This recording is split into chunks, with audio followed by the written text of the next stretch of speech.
Bienvenue au MacMahon.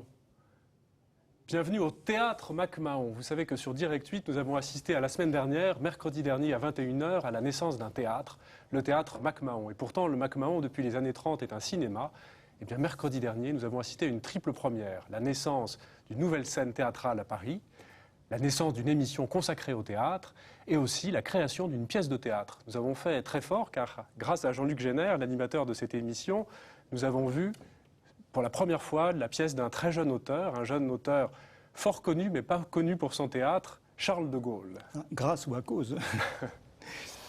Écoute, c'est une deuxième. Et au théâtre, puisqu'on va essayer toujours de faire un rapprochement entre la télévision, le cinéma et le théâtre. Au théâtre, une deuxième, c'est toujours quelque chose de très très délicat. Tu sais que les comédiens redoutent la deuxième parce que c'est un moment de relâchement. On est très tendu. Dans la première, on y met tout son cœur. Alors évidemment, il y a le trac. Tu sais, tu connais, je pense, cette anecdote qui est arrivée à Madeleine Renaud, le trac qui dit, il y a une jeune comédienne qui vient la voir et elle lui dit, mais je comprends pas là, il paraît qu'on m'a dit que vous aviez le trac quand vous jouez.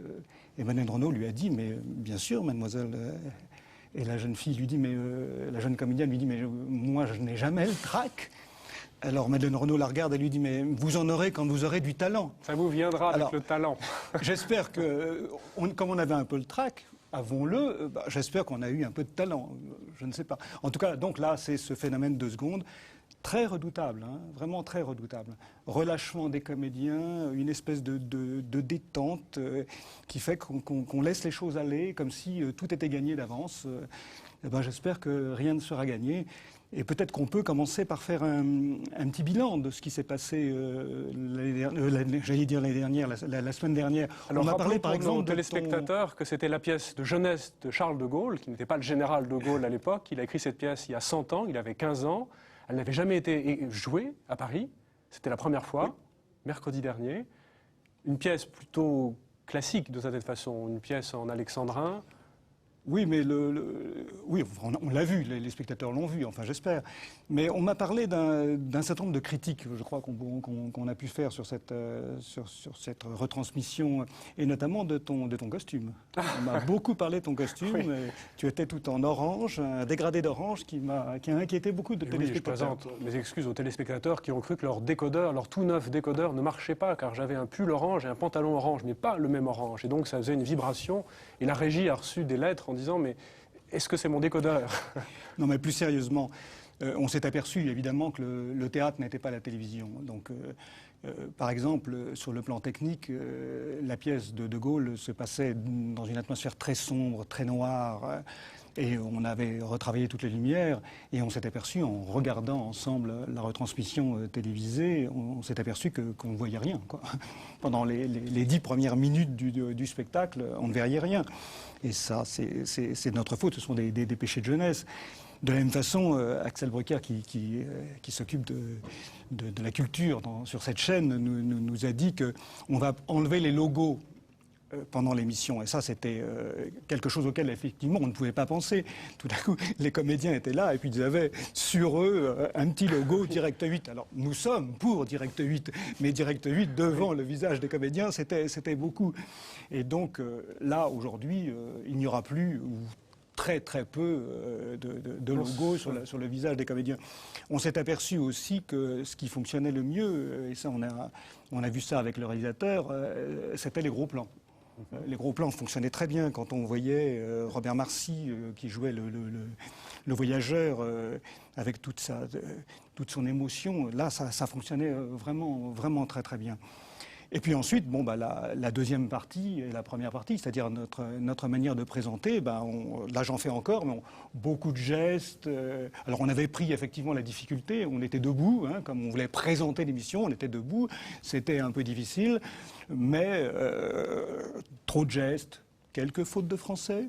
Oui. Beaucoup de fautes de français. Les acteurs sont capitales dans un spectacle. Ai-je réussi à dire à la fin de l'émission? Oui. Et nous qui nous moquions tant des présentateurs télévision qui faisaient des fautes de français, je crois qu'on va faire un petit peu attention. Mea culpa, mea culpa. Et moi aussi, j'ai dû en faire beaucoup. Donc, beaucoup trop de gestes, des fautes de français. Ensuite, on s'est aperçu qu'on a fait un peu de remplissage à la fin, hein, osons le dire. On s'est un peu répété. Nous avons été piégés par, d'une certaine façon, le trac de nos amis comédiens. C'est que le spectacle La mauvaise rencontre, la pièce de Gaulle, dure dans un théâtre où il se joue en ce moment 55 minutes. L'effet de la télévision, le trac, ça a duré 40 minutes. Du coup, 15 minutes, nous avions l'antenne. Le trac ou le talent, parce que là encore, c'est pas le même langage. Et très instinctivement, les comédiens ont resserré le spectacle. D'abord parce que le plateau au Théâtre du Nord-Ouest est beaucoup plus large, donc les déplacements étaient beaucoup plus courts ici, mais aussi parce que le silence, la fonction du silence qui au théâtre est si importante, si rare, tout d'un coup, bon, là, effectivement, à la télévision, est moins efficace. Donc ils ont instinctivement resserré le spectacle. Et je pense que c'était, on l'a revu une fois qu'on voyait bien les comédiens, bien les personnages, on a vu que ça fonctionnait très bien. Hein. Et donc ils ont eu raison Cela dit, ils nous ont piégés. Ils nous ont piégés. Voilà. Donc on a un petit peu, vers la fin, on a un peu rabâché, quoi. Il faut bien le dire. Mais j'étais assez content quand même de cette première. Et j'espère qu'on va être aussi brillant et que les comédiens vont être aussi brillants que la première fois, avec un peu de mieux. Voilà. Puis on essaiera. Il y a eu des critiques aussi qui ont été faites. Par exemple, je ne sais pas si tu as lu, il y a eu un article assez drôle dans Libération sur la chaîne, qui est assez cocasse, moi qui m'a fait bien rire, parce que je connais bien le milieu des journalistes. Et cette espèce de charge contre Direct 8 était drôle, parce qu'on voyait vraiment à quel point les journalistes avaient été envoyés en mission de destruction. On dit on va se la faire. Et l'article, très talentueux, très amusant, plein d'humour, et notamment sur un théâtre en direct, eh bien, on sentait bien trop que c'était la commande. Hein, mais c'est très important, les critiques. Et c'est pour ça que c'est un peu dommage qu'un article comme ça ait été aussi un peu caricatural, quoi, parce qu'on ne peut fonctionner et évoluer que par la critique. La langue de bois, ça ne va pas. Quand on fait quelque chose et que quelqu'un vous dit c'est bien, c'est pas comme ça qu'on évolue. Donc je suis, moi, très sensible, et j'espère qu'il y aura des critiques sur l'émission, pour qu'on fasse des progrès, pour qu'on évolue bien, et pour que les choses aillent de mieux en mieux, et qu'on vous fasse des spectacles de plus en plus beaux. Alors, si nous nous sommes assis pour vous accueillir dans cette émission, c'est pas parce que nous avions peur d'être debout et nous éviter ainsi de faire des gestes inutiles. Voilà. C'est que nous vous emmenons dans une période du théâtre tout à fait différente. Je parlais d'Alexandrin de 1905. Aujourd'hui, la pièce de ce soir est très contemporaine, puisque c'est un auteur vivant, biélorusse. C'est un très jeune metteur en scène que nous avons présenté brièvement à la fin de l'émission la semaine dernière. Cyril Roche. Cyril Roche. Et nous sommes, comme vous le voyez sans doute, devant une salle, nous sommes sur le plateau, sur la scène du théâtre, qui n'a pas été levée, et nous sommes devant une salle vide. Les fauteuils rouges, les magnifiques fauteuils rouges du McMahon voilà, n'ont pas encore de spectateurs. Un caméraman, des fauteuils rouges, vides, voilà, il n'y a pas un seul spectateur. Et puis vous avez une grande table ici avec des bouteilles d'eau. On a enlevé l'étiquette parce qu'on ne voulait surtout pas faire de publicité clandestine, évidemment. Et puis des chaises qui sont là et d'autres chaises qui sont là. Et c'est un dispositif scénique très particulier qu'a conçu Cyril Roche. Et on a voulu essayer de reproduire ce dispositif ici. Donc on a installé ces chaises, on a installé ces tables, on a refait une lumière adéquate. Cette fois-ci, je pense qu'il n'y aura pas de problème de visibilité, on va très très bien voir. Et on doit faire une petite surprise aux spectateurs qui vont descendre là et qui vont sans doute vouloir s'asseoir sur ces beaux fauteuils rouges qui attirent. Eh bien, on va les empêcher de s'asseoir. Ça, ils ne le savent pas encore. Et on va leur demander de s'installer autour de la table et on va leur demander de s'installer sur le plateau. C'est pourquoi ? Eh bien, parce que ce théâtre que souhaite Cyril Roche, qui correspond exactement à celui qu'on essaye de faire, c'est le théâtre de l'intime, c'est le théâtre de l'humain, c'est le théâtre de la simplicité. On essaye de montrer qu'il n'y a pas de grande différence entre la vie et le théâtre. Et donc, le personnage qui va parler, vous allez voir, c'est une série de monologues, c'est un spectacle très, très émouvant. Il va parler, il va s'adresser aux aux gens qui sont là, qui seront les spectateurs. Donc les spectateurs vont devenir acteurs du spectacle. Ils ne le savent pas encore.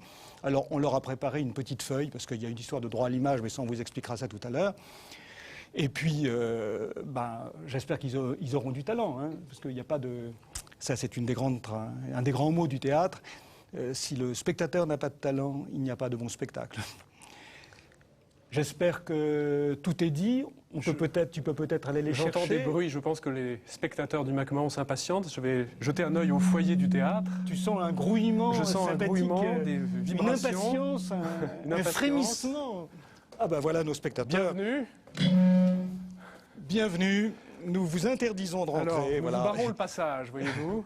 Voilà. Nous invitons les premiers d'entre vous à venir vous installer sur les chaises. Voilà, vous pouvez vous installer là, même. sur les chaises. Allez-y, prenez place, installez-vous, voilà. Installez-vous. Bonsoir monsieur, bonsoir madame. Bonsoir, allez-y, installez-vous là-bas. Tiens, voilà, installe-toi là, tu seras ici, par exemple. Installez-vous, prenez place. Sinon, vous pouvez monter sur la deuxième partie du plateau, ici. Vous avez également 7 ou 8 sièges. Voilà, vous avez...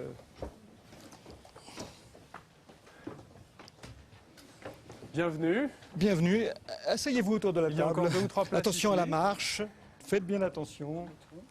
Vous avez... Pas encore cette 3 chaise-là, sièges mais disponibles. voilà, tenez, vous pouvez vous asseoir Bonsoir, à côté. bienvenue. Installez-vous là-bas. Il y a encore 2 places disponibles ici.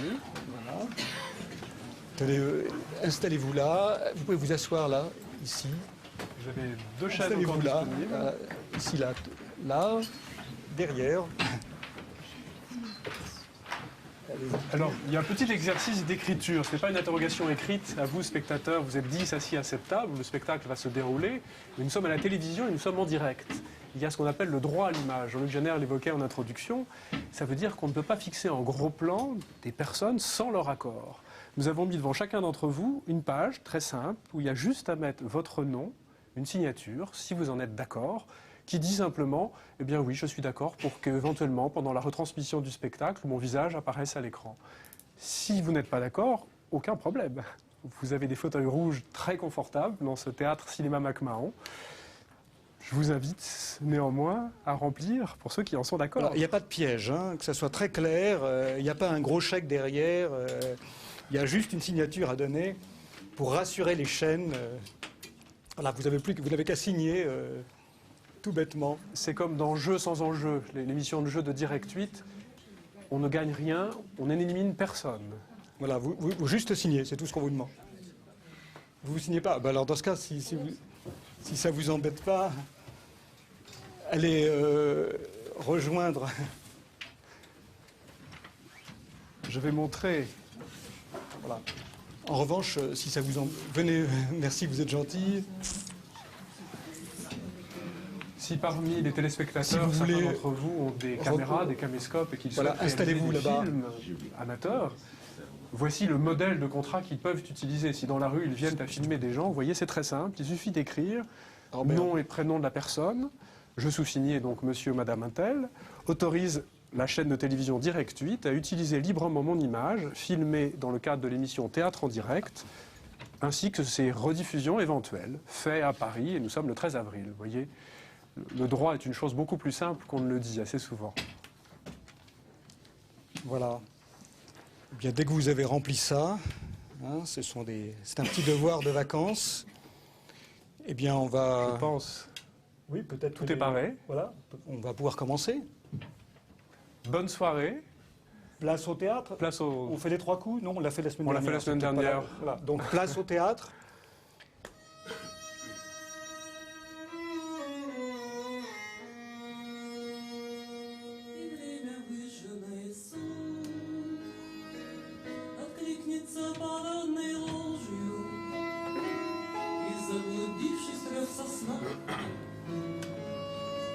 Кружит по кольцевой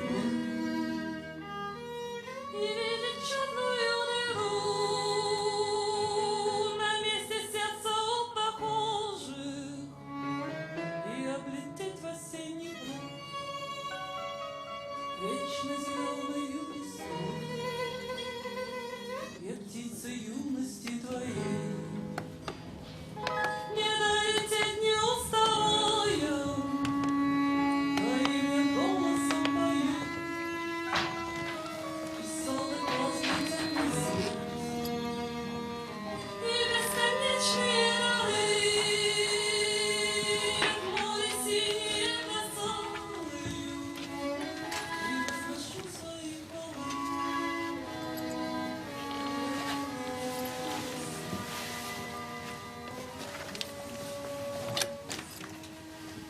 J'ai mes propres archives.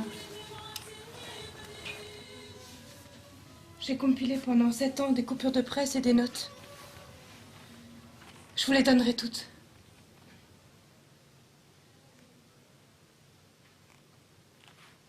Je peux rendre visite à des enfants malades. Je peux chercher des médicaments, mais je ne peux pas écrire.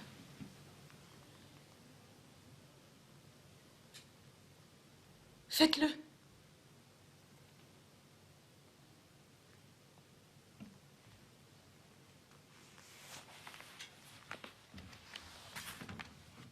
Tchernobyl a déjà ses propres écrivains. Mais je ne veux pas me joindre au cercle de ceux qui exploitent leur sujet.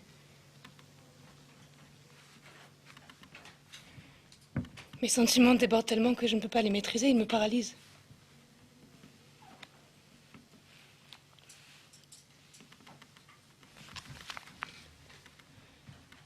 Cette pluie tiède d'avril. Depuis 7 ans, je pense à cette pluie. Les gouttes roulaient comme du mercure. On dit que la radiation n'a pas de couleur, mais les flaques étaient vertes ou jaunes, fluorescentes.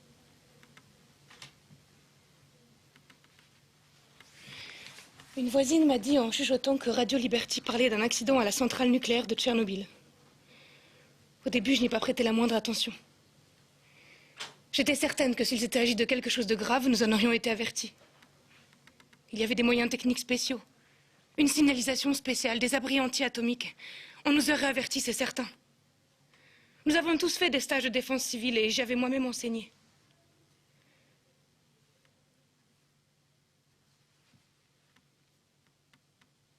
Le soir du même jour, cette voisine nous a apporté des cachets. Elle les a eus par l'un de ses parents qui travaille à l'Institut de la physique nucléaire. Il lui avait expliqué comment les prendre et puis il avait fait jurer le silence. Muette comme une carpe, comme une pierre. Il avait surtout peur qu'on en parle et puis qu'on l'appelle pour lui poser des questions. Chez moi, personne n'a pris ses cachets. Nous étions tous très confiants.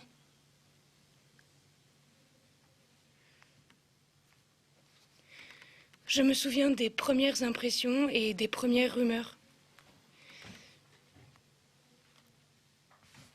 En tant que femme de plume, j'ai réfléchi à ces passages, ils m'intéressaient.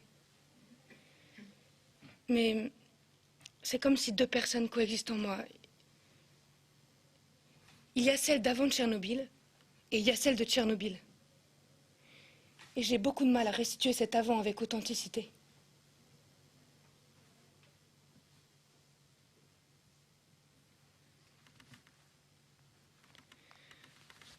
Je suis allée dans la zone dès les premiers jours.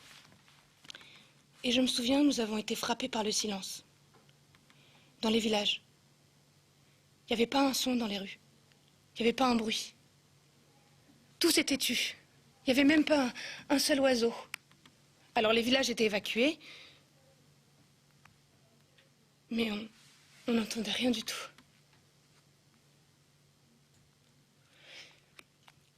À Malinovka, 149 curies, la population avait reçu des doses de dizaines de milliers de fois supérieures à celles des soldats qui gardent les zones d'essai nucléaires. Des dizaines de milliers de fois. Les dosimètres craquaient, ils se bloquaient au maximum. Et dans les bureaux des kolkhozes étaient affichées des annonces signées par les radiologues locaux, comme quoi on pouvait manger des tomates, des laitues, des concombres. Tout poussait, on mangeait tout. Où sont ces radiologues? Où sont les secrétaires des comités des partis? Comment parviendraient-ils à se justifier?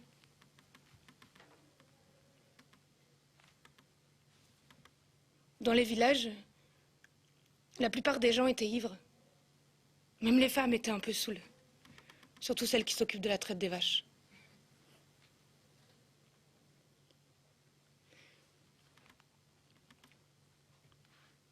À Tchoudiani, dans le district de Tcherikovski, j'ai visité un jardin d'enfants. Les gosses jouaient dans les bacs et ils faisaient des pâtés. Et la directrice nous expliquait que le sable était changé tous les mois. On ne savait pas d'où il venait et il ne mieux fallait pas savoir d'où. Les gosses étaient tristes.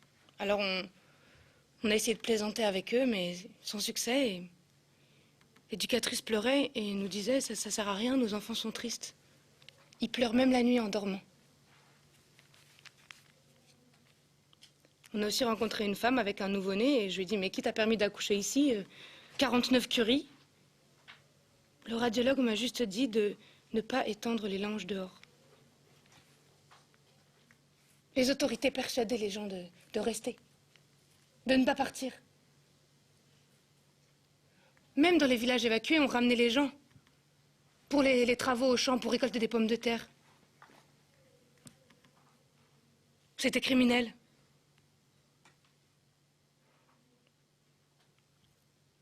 J'ai gardé plusieurs instructions confidentielles. Je vous les donnerai toutes. L'une d'elles concerne la manière de traiter les poulets contaminés. Dans la boucherie où on les traitait, il fallait être habillé comme en zone contaminée, avec des gants en caoutchouc, une combinaison en caoutchouc et des bottes en caoutchouc. Si la radiation atteignait tant de curie, il fallait cuire la volaille dans l'eau salée, jeter l'eau aux égouts et l'ajouter à la viande, à la nourriture pour le bétail. Non. Si la radiation était élevée, il fallait cuire la volaille dans l'eau salée, jeter l'eau aux égouts et ensuite l'ajouter à celle des pâtés et des saucissons. Et si la radiation était encore plus élevée, là, il fallait l'ajouter à la viande pour le bétail. Alors on vendait des veaux pour les kolkhozes. Mais ceux qui en voulaient pour leur consommation personnelle pouvaient les prendre. On vendait des veaux des régions contaminées aux autres régions.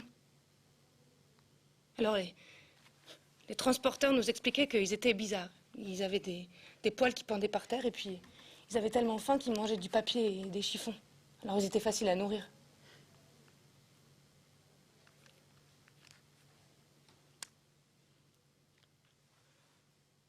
On a rencontré aussi un jeune homme qui était au volant d'un camion.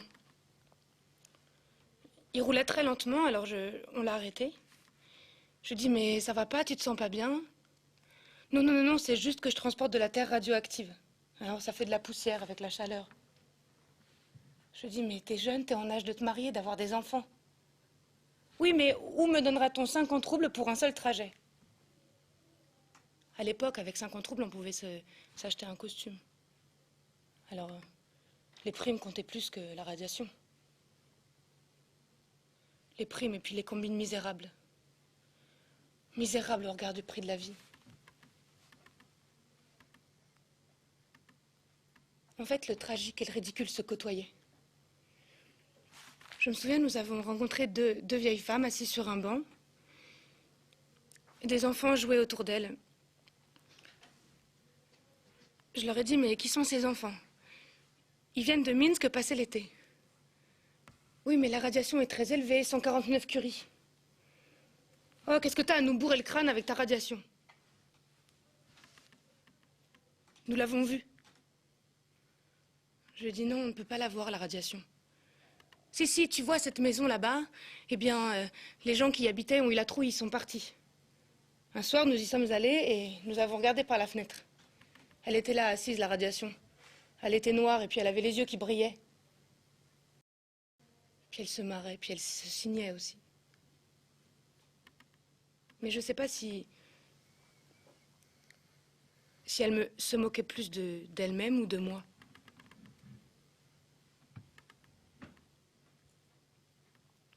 À notre tour à la rédaction, on s'est tous réunis pour se demander comment est-ce que ça allait. Et l'un d'entre nous demande « Alors, est-ce que ça va ?» Et un autre répond « Oui, oui, pour moi, tout va bien. » Quelqu'un lui dit « Mais tu t'es regardé, t'es revenu avec les cheveux gris ?» Parce que des quantités de blagues sont nées. La plus courte. Ils formaient un beau peuple, ces Biélorusses.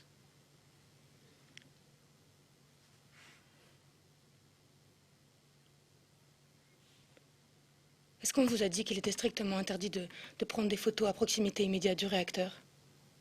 On confisquait tout. Le KGB confisquait les pellicules des équipes télé. Et puis il les rendait après les avoir exposées à la lumière.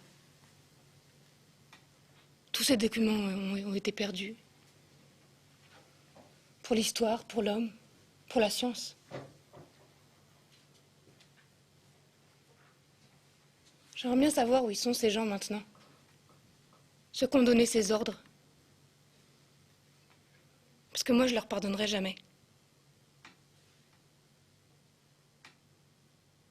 Je leur pardonnerai jamais, ne serait-ce qu'à cause d'une petite fille. Elle s'appelait Olga. Elle avait 9 ans et elle dansait joliment une danse polonaise à l'hôpital. Un jour, sa maman m'a appelée pour me dire que Olga était en train de mourir. Bon, ce soir-là, j'ai pas eu la force d'y aller. Et après, c'était trop tard. Et Olga avait une petite sœur. Le lendemain, la petite sœur d'Olga s'est réveillée et a dit à sa maman: « Maman, j'ai vu dans mon rêve, ce sont 2 anges qui ont emporté Olga. Ils m'ont dit que là-bas, elle souffrirait pas. Maman, ce sont 2 anges qui ont emporté Olga. »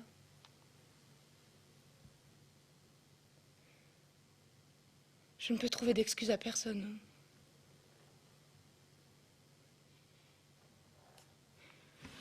Alors écrivez un livre honnête.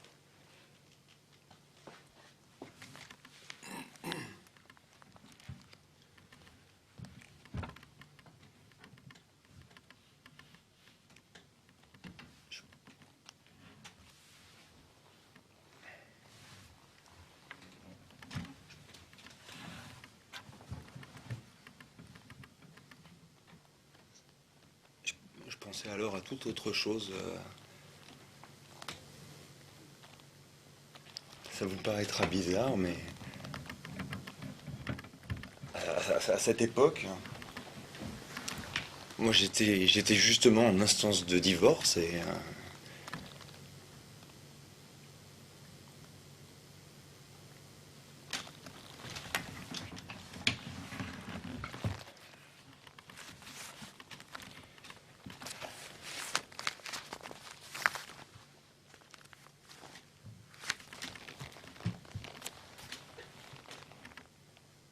soudain,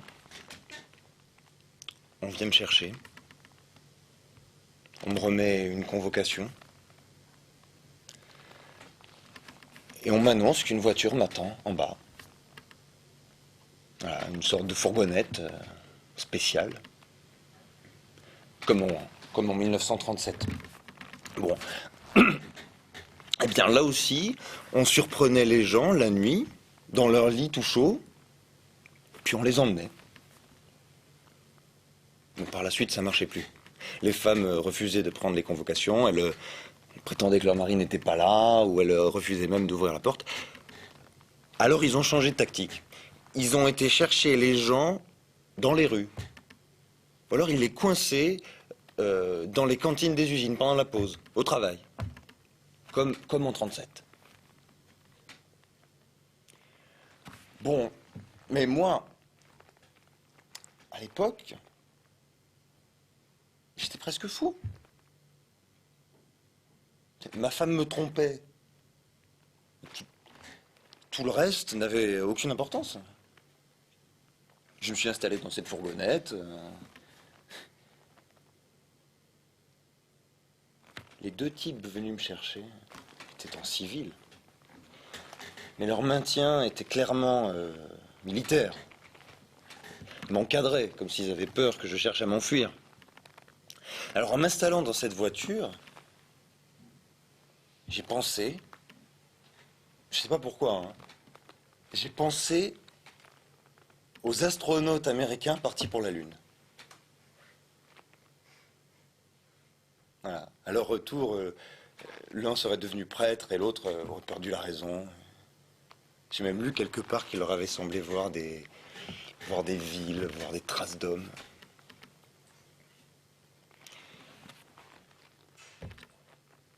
Des bribes d'articles de journaux me sont revenus à l'esprit. Nos centrales nucléaires ne présentent aucun risque. On pourrait les construire même sur la place rouge. Elles sont plus sûres que des samovars. Mais ma femme venait de me quitter. Voilà. Alors moi, je pensais pratiquement qu'à ça. On a été à la même école, au même jardin d'enfants. On a été au même institut. J'ai même tenté de me suicider à plusieurs reprises.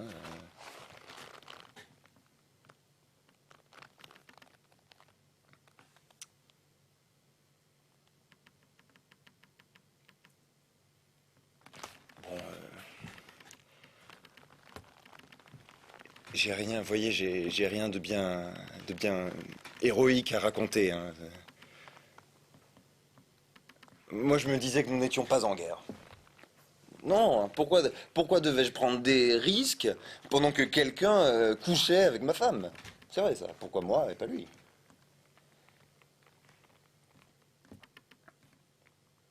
En toute honnêteté, j'ai pas vu de héros là-bas.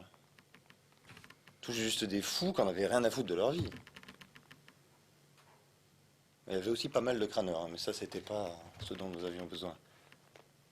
Alors j'ai obtenu des diplômes d'honneur, des remerciements, mais c'était parce que je m'en foutais, parce que je n'avais pas peur de mourir. Voilà. Ça m'aurait même semblé une solution. On m'aurait enterré sur les honneurs, avec les honneurs, sur le compte de l'État.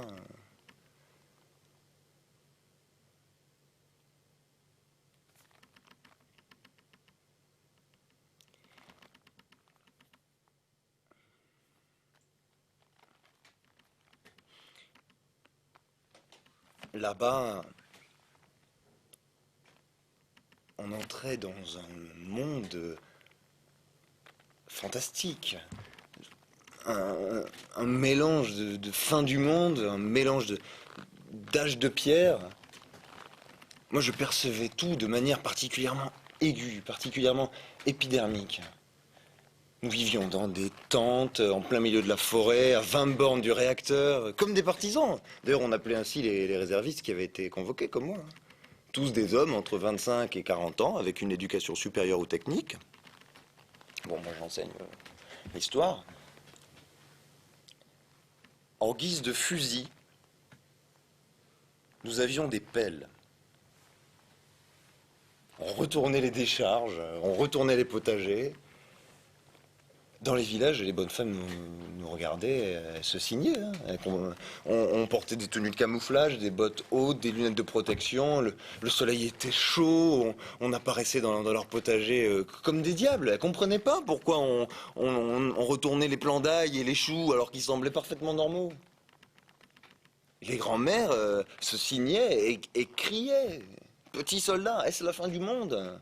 Est-ce la fin du monde ?» Dans une maison, le four était allumé. Bon, une bonne femme y faisait frire du lard. On est entré. On a approché le dosimètre du four. C'était pas un four. C'était un véritable petit réacteur. Et alors, ils nous ont invités. Asseyez-vous, mangez un morceau. Bon, nous avons refusé, mais ils ont insisté. Asseyez-vous, on va trouver de la vodka. Racontez. Mais qu'est-ce qu'on pouvait bien raconter? Près du réacteur, les pompiers marchaient directement sur le combustible mou. Ils luisaient et ils ne savaient pas ce que c'était. Alors nous autres, qu'est-ce qu'on pouvait bien savoir? Nous y allions. On avait un dosimètre pour une unité entière. Et la radiation, évidemment, n'était jamais la même à des endroits différents. L'un de nous marchait là où il n'y avait que 2 röntgen, et l'autre là où il y en avait 10. D'un côté régnait l'arbitraire, comme dans les camps, et de l'autre régnait la peur.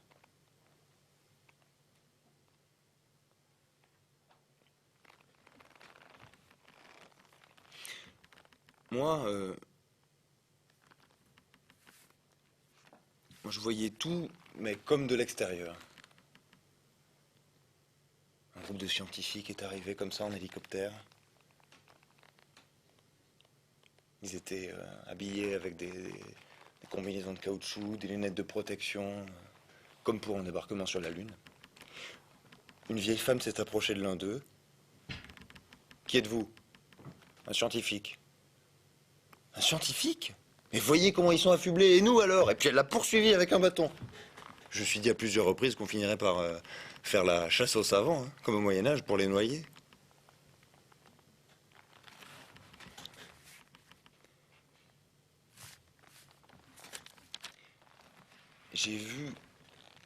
J'ai vu un homme dont on enterrait la maison devant ses yeux. On enterrait les maisons. On enterrait les puits. On enterrait les arbres. On enterrait la terre dans la terre. Nous enterrions la forêt. On découpait les arbres par tronçons d'1,5 mètre, les entourions de plastique et les balancions dans une énorme fosse. Je ne pouvais pas dormir la nuit. Dès que je fermais les yeux, quelque chose de noir bougeait et tournait, comme si la matière était vivante. Des couches de terre vivante, avec des insectes, avec des scarabées, des araignées, des vers. C'était que des insectes, hein. Des fourmis. Ils étaient grands, ils étaient petits, jaunes, noirs, multicolores. Je savais rien sur eux, je savais même pas le nom de leurs espèces. Mais je détruisais leurs antres, leurs secrets, et je les enterrais. Un écrivain a dit que les animaux constituaient un peuple à part. Moi, je les enterrais par centaines de milliers.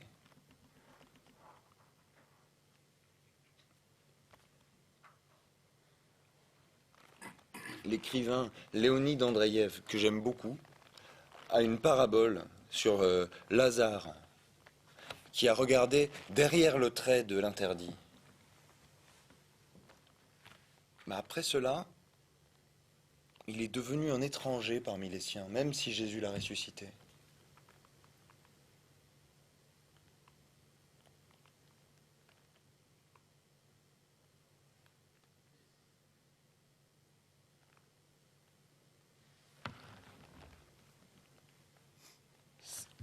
C'est assez peut-être.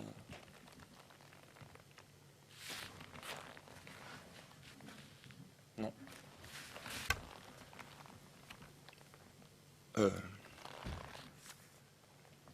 Non, je comprends que vous soyez curieux. Ceux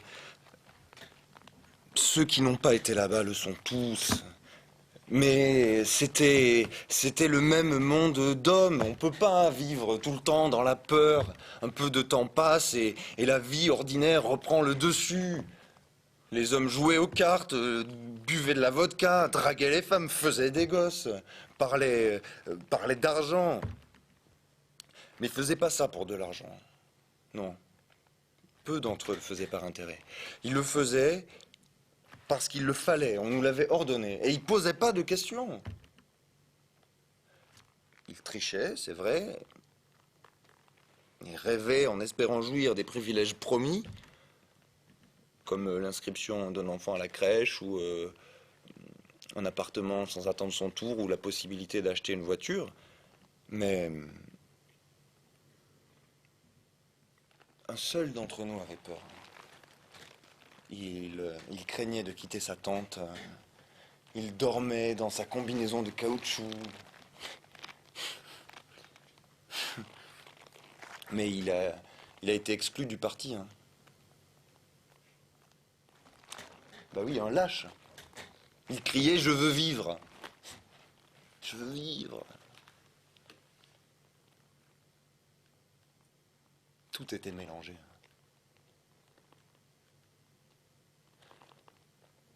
J'ai vu des femmes venues de leur plein gré. Elles avaient envie d'être là. Et nous, on essayait de les dissuader en leur expliquant qu'on avait besoin de conducteurs, de métalliers, de pompiers. Mais elles venaient tout de même. Tout était mélangé.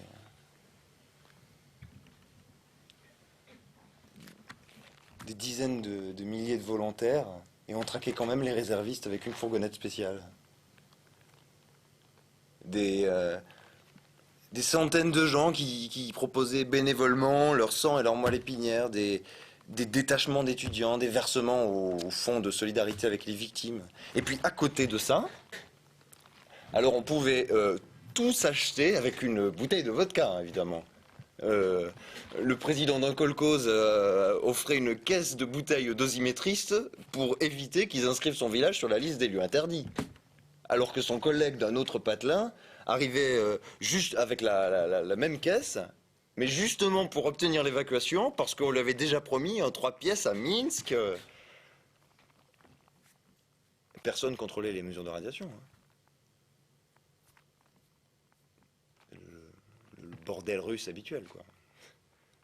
Ah oui, c'est ainsi que nous vivons.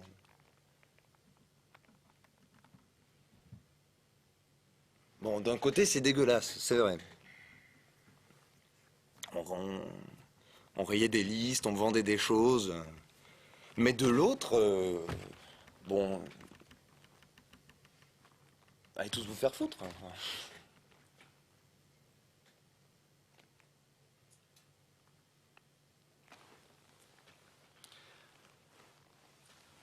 Ils nous ont envoyé des étudiants qui déplantaient la roche dans les champs, qui ramassaient le foin en tas. Et parmi eux, il y avait encore quelques jeunes couples qui se tenaient par la main. Ah, mais c'était pas facile à supporter.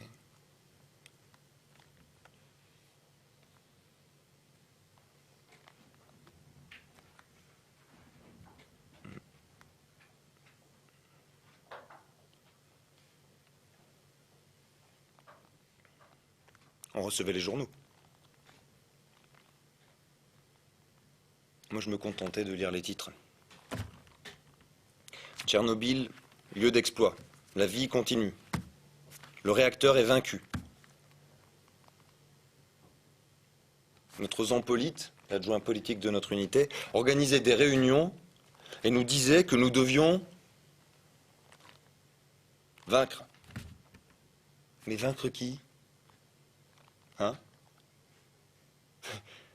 L'atome ? La physique ? L'univers ? Chez nous, la victoire, c'est pas un événement, c'est un processus. Voilà. La vie est une lutte. Il nous faut toujours quelque chose à surmonter. C'est de là que nous vient notre amour pour les inondations, les incendies, les catastrophes. Nous avons besoin de lieux pour y manifester du courage et de l'héroïsme. Un lieu pour y planter un drapeau. Alors le Zampolite nous parlait de bonne conscience, de bonne organisation et du drapeau rouge qui flottait au-dessus du 4e réacteur quelques jours après la catastrophe. Là, il flamboyait. Mais il flamboyait au propre. Un mois plus tard, il était rongé par la radiation. Alors on a été hissé un nouveau drapeau. Et un mois plus tard, un 3e.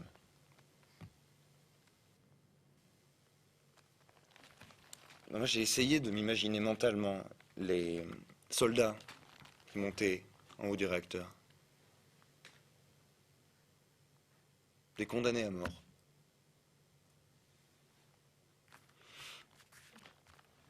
C'est le culte païen soviétique, hein, me direz-vous. Un sacrifice humain. Mais moi, si on m'avait donné ce drapeau, à l'époque, ben, j'y serais allé moi-même. J'avais pas peur de mourir. J'avais pas peur de mourir. Je sais pas pourquoi. Enfin, ma femme m'a même pas écrit. Pas une seule fois en 6 mois.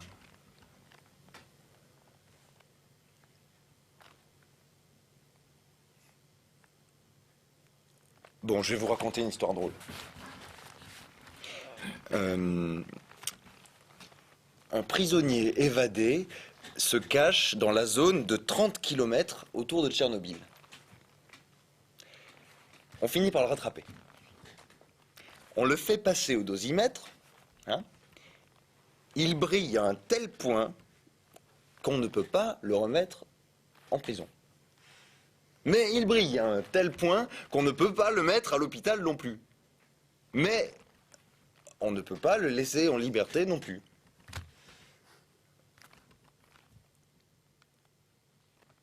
Vous ne riez pas?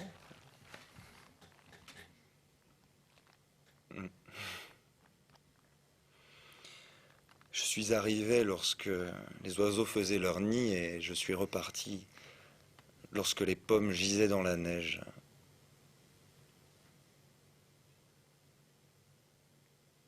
Nous n'avons pas pu tout enterrer.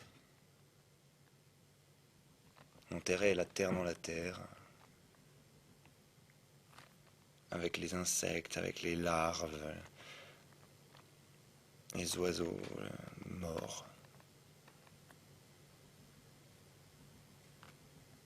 Les scarabées, avec ce monde, avec...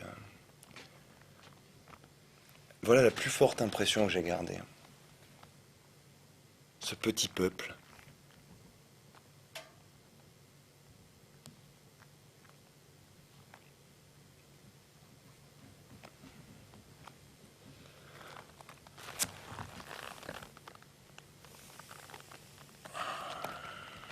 Je ne vous ai pas raconté grand-chose.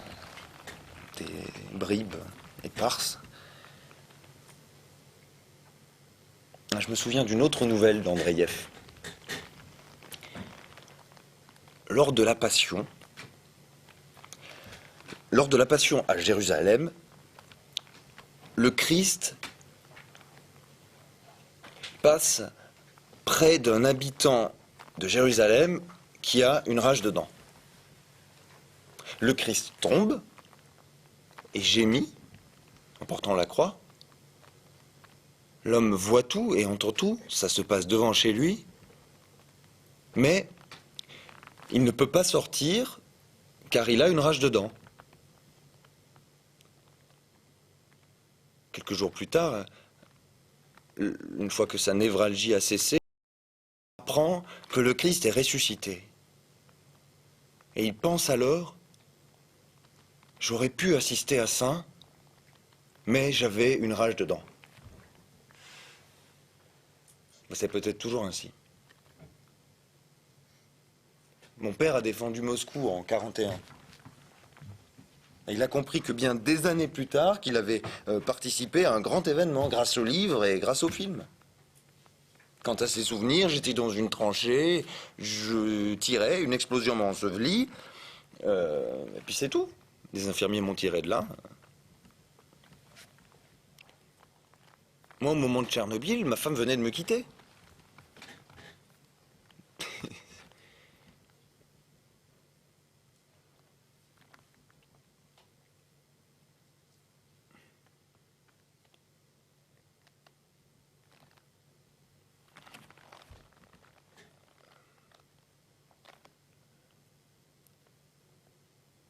Quelques nouvelles du front des radiations.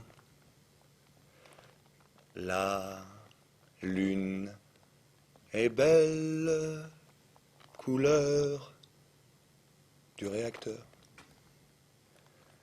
J'ai vu Jésus tomber et gémir. J'ai vu Jésus tomber et gémir.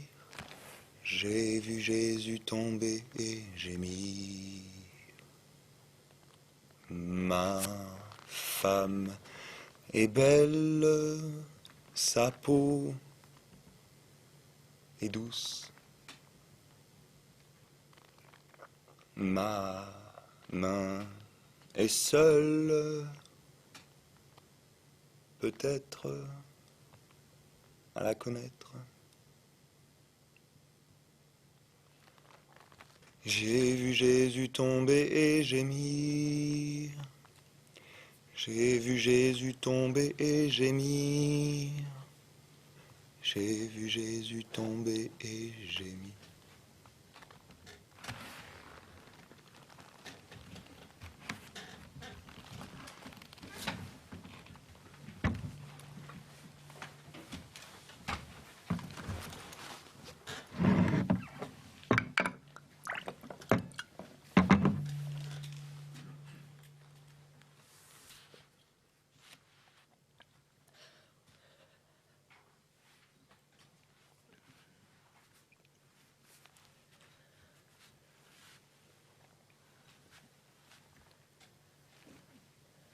Ma fillette.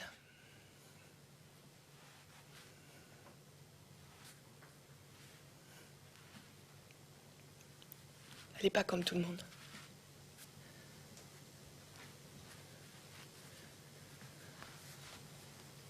Quand elle aura grandi, elle me demandera pourquoi elle n'est pas comme les autres.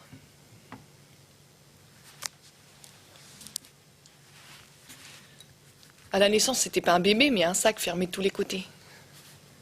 Sans aucune fente. Et avec les yeux qui dépassaient. Sur sa carte médicale, on a noté né avec une pathologie multiple complexe. Aplasie de l'anus, aplasie du rein gauche. C'est comme ça qu'on dit dans le langage scientifique. Mais dans la langue de tous les jours, ça signifie pas de foufoune. Pas de derrière et un seul rein.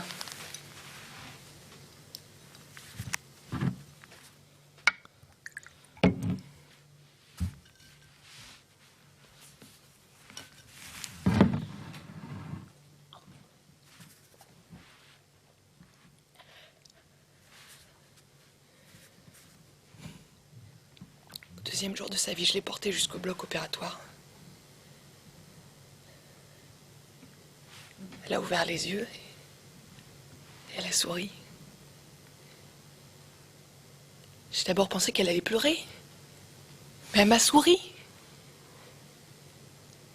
Les bébés comme elle, ils survivent pas, ils meurent tout de suite. Mais elle n'est pas morte, hein, parce que je l'aime. En 4 ans, 4 opérations. En Biélorussie, c'est le seul enfant qui ait survécu avec une pathologie si complexe. Je l'aime énormément.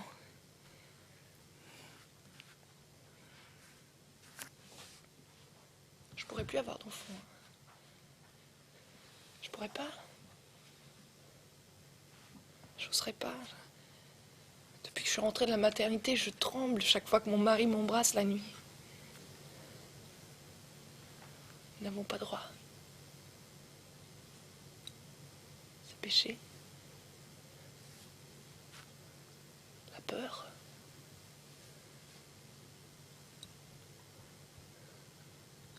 J'ai entendu les médecins parler entre eux. Si on monte ça à la télé, aucune mère ne voudra plus accoucher.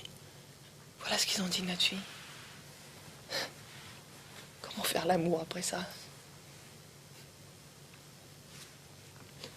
Je suis allée à l'église, j'ai tout raconté au pop. Il m'a dit qu'il faut prier pour expier ses fautes. Mais dans ma famille, personne n'a commis de crime. De quoi donc serais-je coupable? Au début, on voulait évacuer le village. Mais il a été rayé de la liste par la suite. L'État n'avait pas assez d'argent. C'est à ce moment-là que je suis tombée amoureuse. Je me suis mariée. J'ignorais qu'il fallait pas s'aimer ici.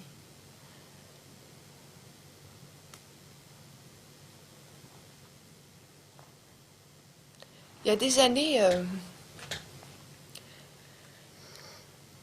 ma grand-mère a lu dans la Bible que viendrait une époque d'abondance où tout fleurirait et porterait du fruit. Les forêts seraient pleines de bêtes et les rivières de poissons. Mais l'homme ne pourrait pas en profiter, car il ne pourrait pas donner naissance à ses semblables, perpétuer la race.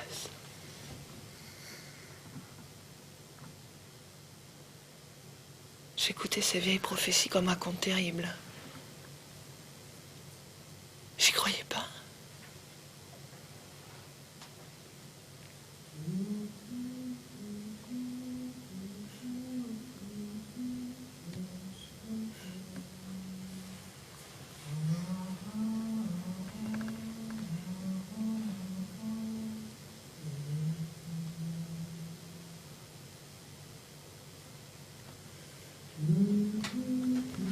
parler de ma fille à tout le monde.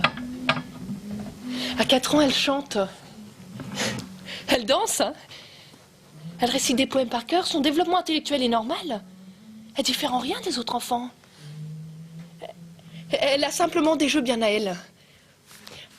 Avec ses poupées, elle joue pas à l'école ou au magasin, mais à l'hôpital. Elle les place sous perfusion, elle leur met le thermomètre. Et puis, lorsque la poupée meurt, elle la recouvre d'un drap blanc. Depuis 4 ans, nous vivons à l'hôpital, elle et moi. On ne peut pas la laisser seule là-bas et elle ne sait pas qu'il faut vivre à la maison. Quand j'emmène chez nous pour 1 mois ou 2, elle me demande quand est-ce qu'on va retourner à l'hôpital. Elle a des amis qui y vivent et grandissent.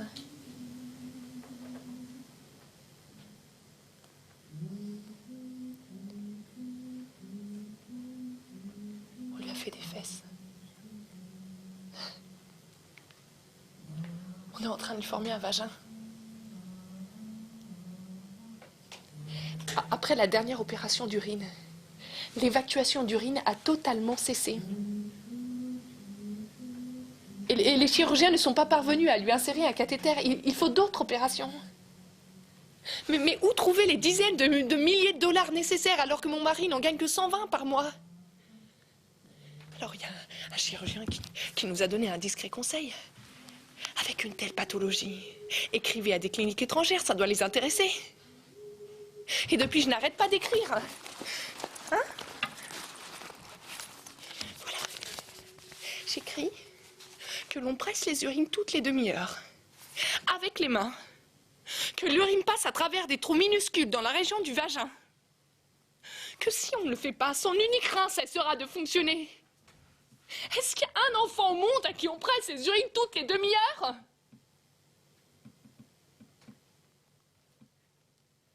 Combien de temps peut-on supporter ça?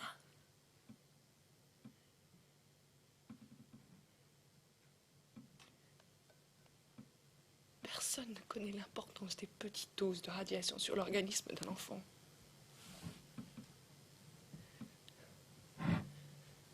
Je leur demande de prendre ma fillette. Même pour des expériences, je veux pas qu'elle meure. Je suis d'accord pour qu'elle devienne un cobaye comme une grenouille ou un lapin, pourvu qu'elle survive. J'ai écrit des dizaines de lettres. Dieu.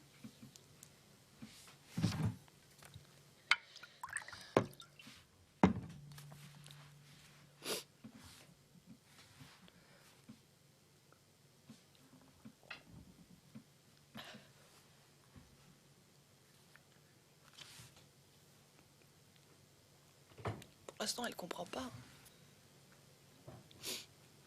Mais un jour, elle me demandera. Elle me demandera pourquoi elle n'est pas comme tout le monde. Pourquoi aucun homme ne pourra l'aimer? Pourquoi elle connaîtra jamais ce que connaissent les papillons, les oiseaux. Tout le monde. Sauf elle.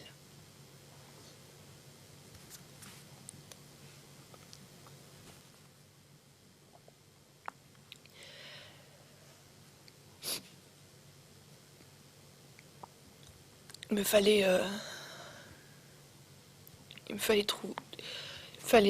obtenir des documents, des preuves. Pour qu'en grandissant, elle sache que c'était pas notre faute. À mon mari et à moi. Que c'était pas la faute de notre amour.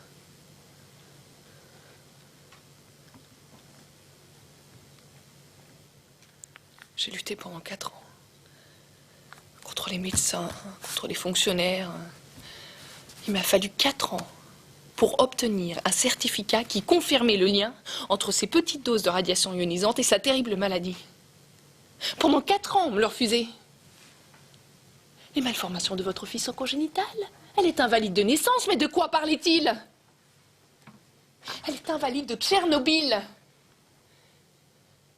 J'ai regardé mon arbre généalogique, hein. Dans ma famille, on n'a jamais connu ce type de pathologie. Tout le monde a toujours vécu jusqu'à 80 ou 90 ans. Tiens, mon grand-père, il est mort à 94 ans. Alors, les médecins se justifiaient. Pour le moment, nous devons considérer de tels cas comme des maladies habituelles. Mais dans 20 ou 30 ans, quand on aura accumulé suffisamment de données sur Tchernobyl, on pourra établir un lien entre ces maladies et les radiations ionisantes. Mais pour le moment, l'État et la science n'ont pas assez de données. Mais moi, je voulais pas attendre aussi longtemps.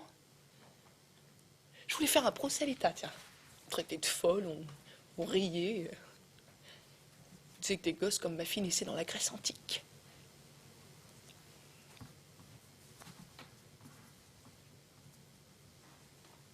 Il y a un fonctionnaire qui hurlait. Vous voulez des privilèges? C'est ça? Hein? Vous voulez de l'argent en tant que victime de Tchernobyl? J'ai failli m'évanouir dans son bureau. Vous ne pouvez pas comprendre une chose. Vous voulez pas. Je devais savoir que c'était pas notre faute. La faute de notre amour.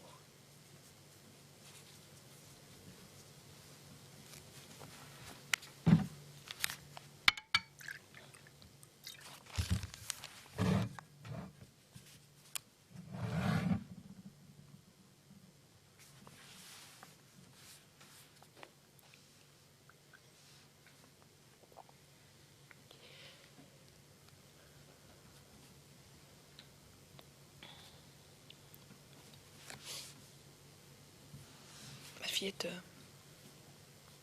elle grandit.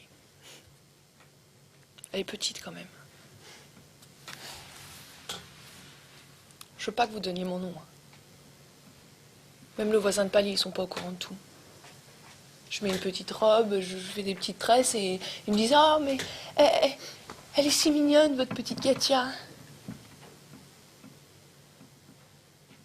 Moi, je regarde bizarrement les femmes enceintes. Comme de loin, comme si je les épiais depuis le coin d'une rue. Je ressens un mélange d'étonnement et d'horreur, d'envie et de joie, et même de désir de revanche.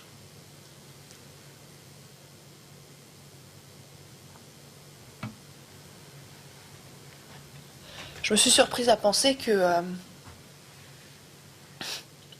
j'observe de la même façon la chienne enceinte de mes voisins et une cigogne dans son nid.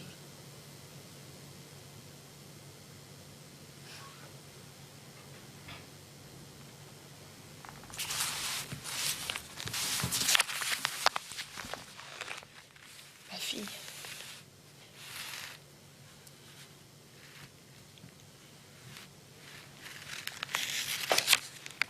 L'homme se lève tôt le matin. Il pense nullement à l'éternité. Ses pensées vont directement à son pain quotidien. Et vous voulez forcer les gens à penser à l'éternité? Voilà bien l'erreur de tous les humanistes.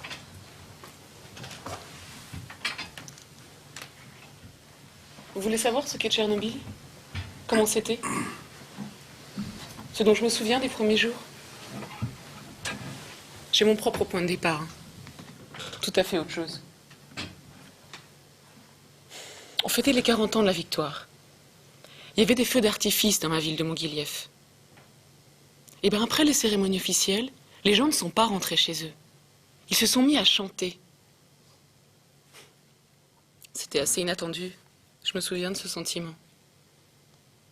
Jusque-là, les gens s'étaient bornés à survivre, à reconstruire, à faire des enfants, à étudier. Bah pour Tchernobyl, ce sera la même chose. Nous y reviendrons. Il s'ouvrira à nous comme un sanctuaire, un mur des lamentations. Alors pour l'instant, nous n'avons pas de formule, pas d'idée. Parler de Curie, de Rems, de micro-Röntgen, c'est pas une interprétation du monde. C'est pas une philosophie, c'est pas une conception du monde. Chez nous, il n'y a que deux sortes d'hommes. L'homme au fusil et l'homme à la croix. Et à travers toute l'histoire, il n'y en a pas eu d'autres. Il n'y en a toujours pas pour l'instant.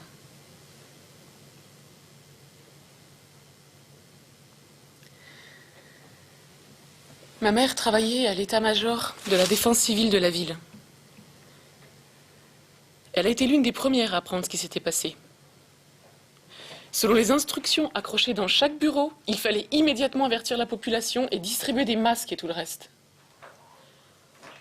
Alors ils ont ouvert des entrepôts secrets, mais tout ce qui s'y trouvait était dans un sale état, hors d'usage. Dans les écoles, les masques dataient d'avant la guerre et les tailles ne convenaient pas aux enfants. Les aiguilles des appareils enregistreurs étaient bloquées au maximum, mais personne ne savait ce qu'il fallait faire. La situation était dantesque. Alors ils ont simplement débranché les compteurs. Si la guerre avait commencé, nous aurions su ce qu'il fallait faire, mais là...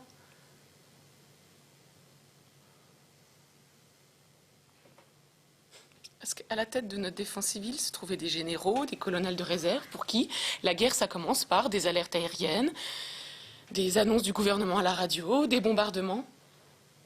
Ils n'ont pas compris que le siècle n'était plus le même. Il aurait fallu un changement psychologique.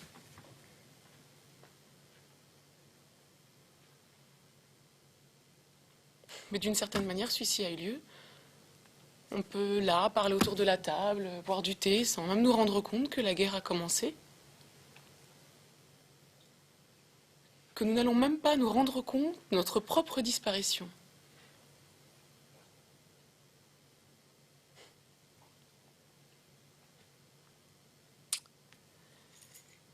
La défense civile, c'est un jeu auquel excellaient de grands hommes. Ils organisaient des défilés, des manœuvres. On nous arrachait au travail pour 3 jours, sans la moindre explication.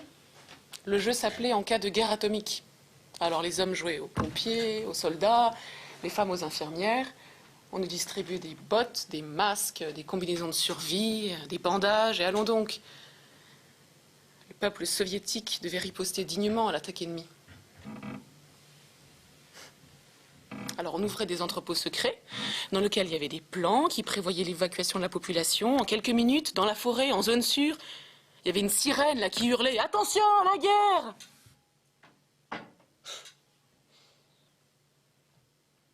Alors les meilleurs d'entre nous recevaient des coupes, des médailles, et on organisait des banquets sur l'herbe. Et on buvait à notre future victoire. Et à la santé des femmes, bien sûr.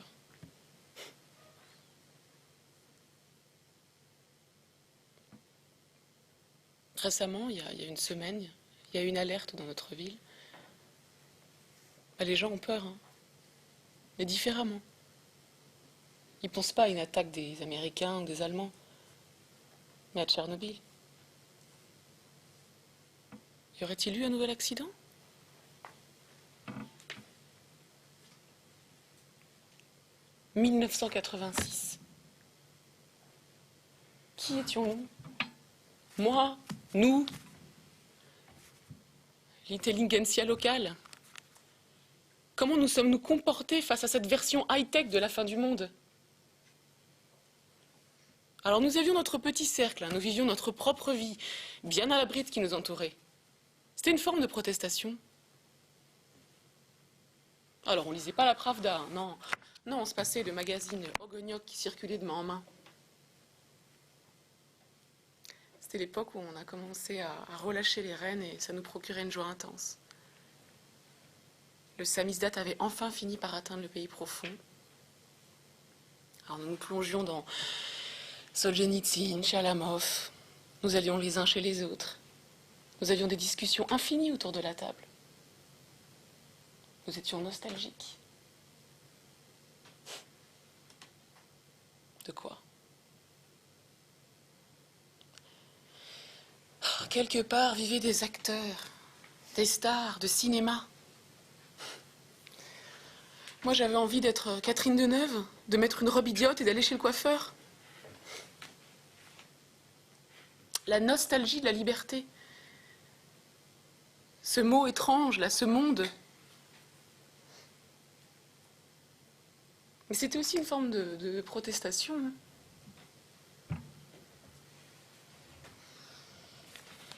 Alors, dans notre groupe, il y a quelqu'un qui s'est inscrit au parti pour faire carrière. Il y en a un autre qui est tombé dans la boisson. Mais personne ne pouvait penser qu'on pouvait abattre le mur du Kremlin, qu'il allait s'effondrer. Et puisqu'il en était ainsi, mais on s'en foutait de ce qui pouvait se passer en dehors de chez nous. Mais Tchernobyl, au début, on a tous eu la même réaction. Mais que les autorités s'en occupent, c'est leur rôle. Et puis c'était loin. Nous n'avons même pas consulté la carte.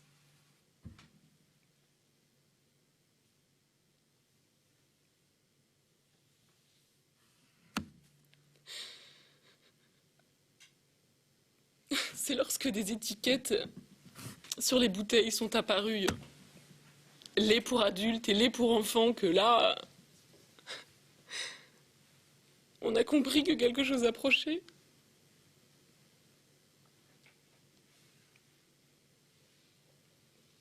J'ai jamais été membre du parti, mais j'étais quand même une soviétique, je me suis mise à avoir peur. Pourquoi cette année, les feuilles des radis sont-elles aussi grosses que celles des betteraves?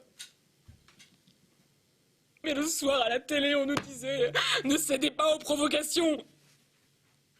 Et tous nos doutes se dissipaient. Tous. Et la manifestation du 1er mai, personne nous obligeait à y aller. Eh ben, nous y sommes tous allés.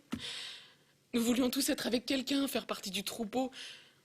On voulait injurier le gouvernement, les supérieurs, les communistes.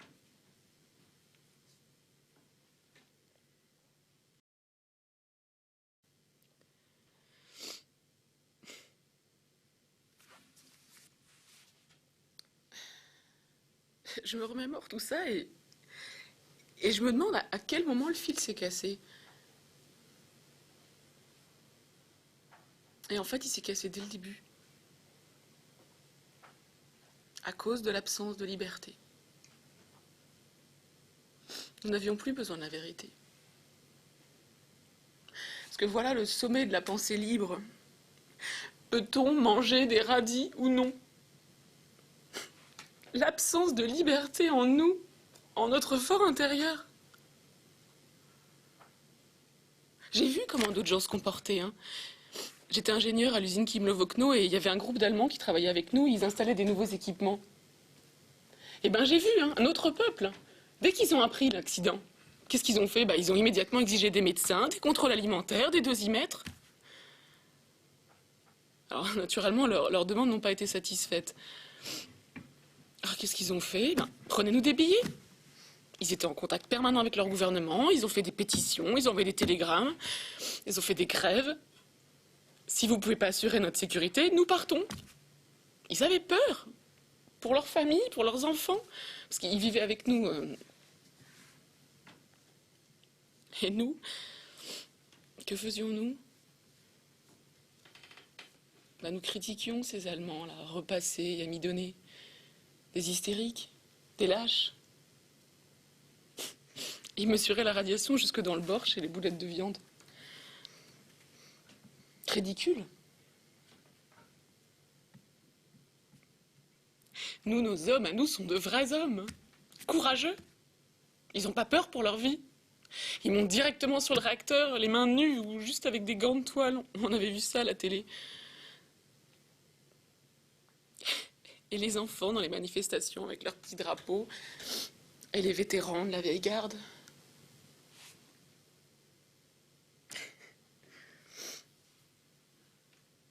Et c'est aussi une forme de barbarie. Nous disons toujours nous. Nous, alors, leur montrer le caractère soviétique, le courage soviétique. Et c'est je. Je ne veux pas mourir. J'ai peur.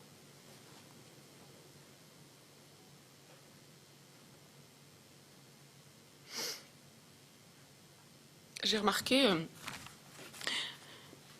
depuis quelque temps, je suis beaucoup plus attentive au monde qui m'entoure. C'est intéressant de suivre ses propres sentiments, leurs changements. Et en fait, c'est venu naturellement depuis Tchernobyl. À l'époque, j'augmentais le son de la télé. On offrait aux ouvrières d'une laiterie un drapeau rouge dans le cadre de leur victoire pour l'émulation socialiste. Et c'était chez nous, hein. Au cœur de la zone contaminée par le césium. D'ailleurs, on allait bientôt l'évacuer. Et le présentateur. Les gens travaillent avec abnégation, malgré tout. On pouvait bien tous crever, on n'en avancerait pas moins d'un pas révolutionnaire.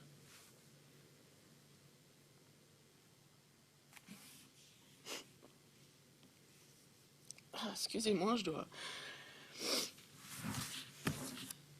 rassembler mes pensées. Encore du café?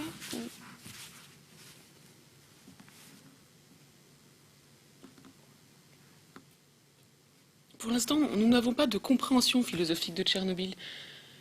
Il y a 2 États séparés par des barbelés, il y a la zone elle-même et le reste. Il y a des serviettes blanches qui pendent sur des poteaux pourris autour de la zone, comme sur des croix. D'ailleurs, les gens, ils vont comme dans un cimetière, hein. Mais c'est pas que leurs maisons qui y sont enterrées, c'est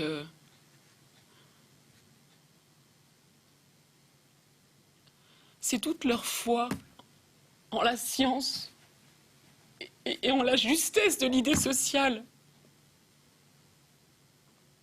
C'est un grand empire qui s'est effondré. D'abord, il y a eu l'Afghanistan et ensuite, il y a eu Tchernobyl. Et nous sommes restés seuls.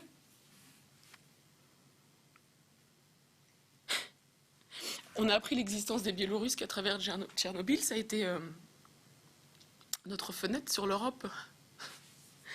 C'est horrible à reconnaître, hein. On a été à la fois ses victimes et ses prêtres. Alors dans la zone, on entre comme dans le château de la Belle au Bois dormant. Si tout est en l'état, si rien n'a été pillé, photos, poupées, meubles, c'est que les habitants sont quelque part. Parfois nous les trouvons. Mais ils ne parlent pas de Tchernobyl, hein, non. Non, ils veulent savoir s'ils ont obtenu tout ce à quoi ils avaient droit et si d'autres n'ont pas obtenu plus qu'eux. Notre peuple a toujours eu le sentiment d'avoir été grugé, toujours, à toutes les étapes de son long chemin, par nihilisme et par fatalisme. On ne croit pas les autorités, on ne croit pas les médecins, mais on n'entreprend rien soi-même. À la fois innocent et indifférent.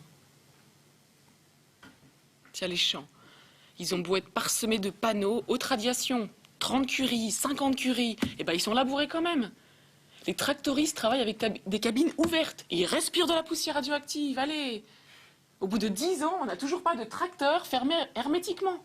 10 ans!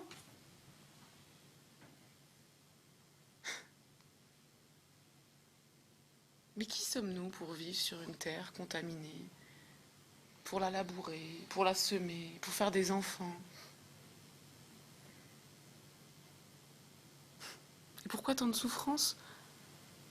On se demande souvent ça avec mes amis. Et en fait, Tchernobyl, ça a été une bouffée d'oxygène pour un système qui allait périr. Ça a été une nouvelle situation d'exception pour justifier la pénurie et le rationnement. Parce qu'avant, on nous bassinait en nous disant combien tout serait merveilleux s'il n'y avait pas eu la guerre. Et bien maintenant, c'est « Ah, s'il n'y avait pas eu Tchernobyl !» Et nos yeux deviennent humides d'affliction. Ah, il faut donner pour pouvoir partager une auge, un paratonnerre.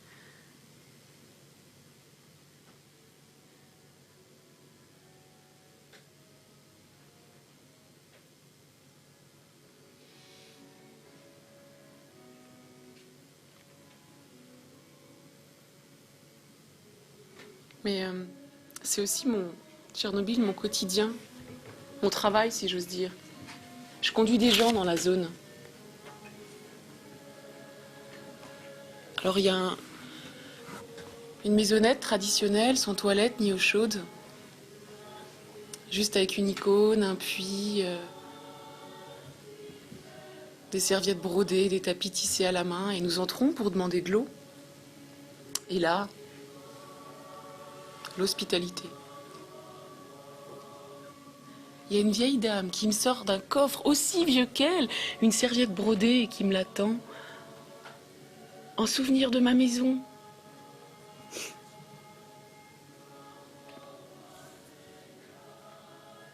Il y avait la forêt, les champs près de sa maison. Et aussi une vache. Alors les évacués, ils ont été transportés en Europe, dans des bourgades de type européenne. C'est beaucoup plus confortable que les maisons primitives. Mais on ne peut pas transporter le monde qui reliait ces gens.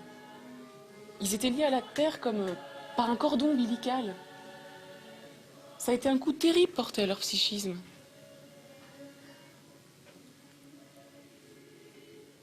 Alors, quand on les voit à l'horizon, elles apparaissent comme un mirage. Elles ont été peintes en bleu clair, en bleu foncé. On les a appelées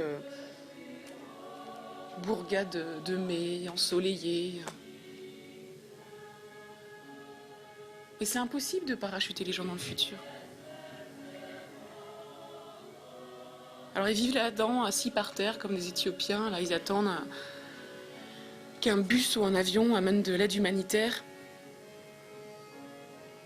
Ils sont même pas contents d'avoir un peu de terre à soi, d'avoir un toit, d'avoir pu arracher leur enfant à Tchernobyl, ils l'ont dans leur sang, dans leur gène.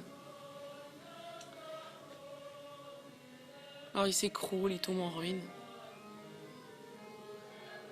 Parce que c'est pas des hommes libres qui les habitent, c'est des condamnés. Ils en veulent à l'humanité entière pour ce qui leur est arrivé. Alors à toutes les élections, on y vote pour le retour du communisme, l'ordre stalinien, parce que pour eux c'est synonyme de justice.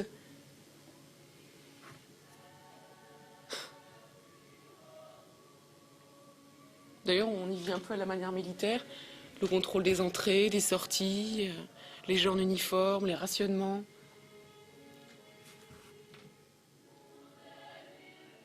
Donc je conduis des gens dans la zone qui sont venus au nom de la charité chrétienne ou d'autres choses. Et là, je vois ma tribu qui les attend.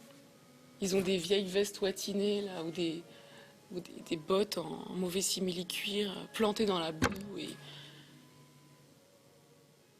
Et on voit dans leurs yeux, dans certains, nous ne voulons rien. D'ailleurs, on va tout nous prendre.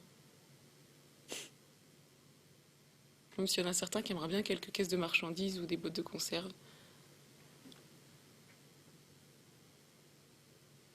Nous savons où habite chaque grand-mère, comme dans une réserve. Et des fois, il y a un désir dément qui me prend. Vous voulez voir quelque chose que vous verrez nulle part ailleurs? Pas même en Afrique? 200 curies, 300 curies? Hein?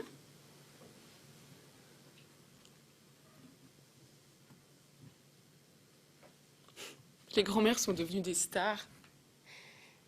Elles ont appris leur monologue par cœur et elles ont la larme qui roule sur la joue pile au moment voulu.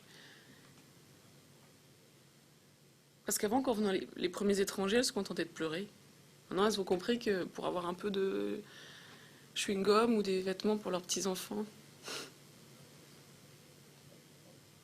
Mais à côté de ça, il y a une philosophie profonde, un rapport avec la mort et le temps. Si elle reste, c'est pas pour le chocolat allemand ou le chewing-gum.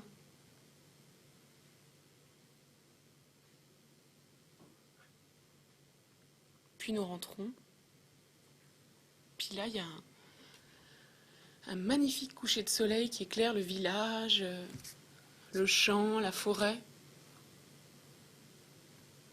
Et là, je leur dis... quel joli coin! Et là, il y a un Allemand qui parle russe, là, qui tient son dosimètre entre les mains et qui me dit « Oui, mais il est contaminé !»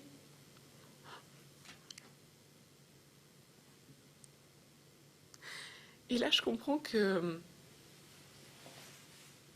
je suis la seule à aimer ce coucher de soleil.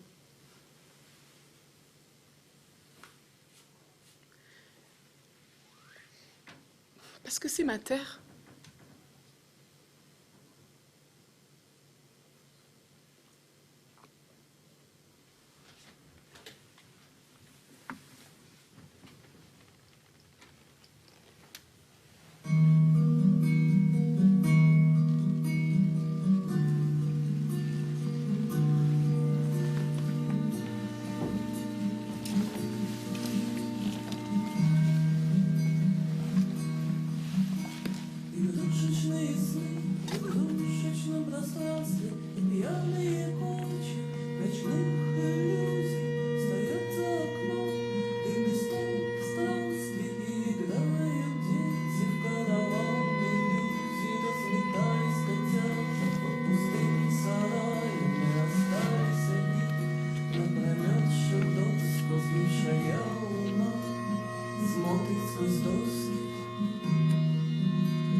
maman.